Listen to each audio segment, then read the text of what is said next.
I'd just like to spend a minute or two addressing a concern that I continue to hear regarding the speed with which the vaccines were developed. And this is usually among people who have a degree of vaccine hesitancy or reluctance to get vaccinated. It really relates to two things that have gone on that people need to appreciate. One is the logistics and the investment in resources that was made, and others is the decades of basic and clinical research that antedated the development of the vaccine. What about the logistics and the resources? Generally, when you develop a vaccine, the thing that usually takes years to do, you do it in a sequential fashion. In other words, in order not to waste money, as it were, you do something preclinical, phase 1, phase 2, phase 3, and then you start manufacturing the product. You do that sequentially because if the first one doesn't succeed, you don't want to go to the second, third, and fourth step.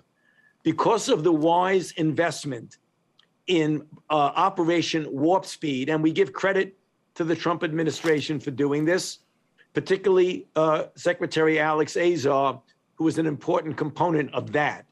What you did was make an investment to prepare for phase 2 and phase 3, even before you knew the phase 1 worked or not, and to start manufacturing. So when you do that, you make a major investment in resources. If the vaccine doesn't work, you've lost a lot of money.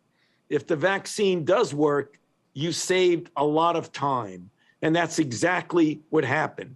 In addition, we had the clinical trial sites that we had built decades earlier for HIV and influenza, which were used to do the clinical trials.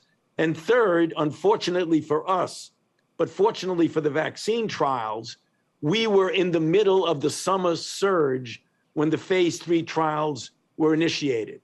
So next comes the decades of basic and clinical research, both in platform technology and immunogen.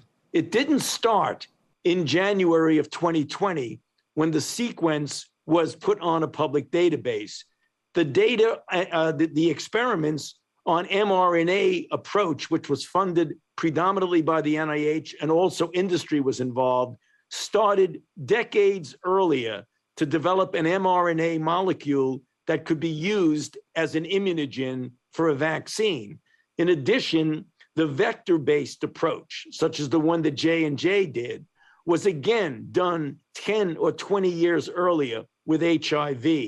And the now very, very elegant work of the development of an immunogen that would be highly immunogenic to get the kind of high efficacy and effectiveness that we got was work done at the NIH Vaccine Research Center and by many of our grantees over the previous literally 1 to 2 decades. So when people say, I'm concerned that this went too fast, it did not go too fast. It was a major investment, both in the logistics, the resources, and the clinical and basic research. So I'll hand it now back to you,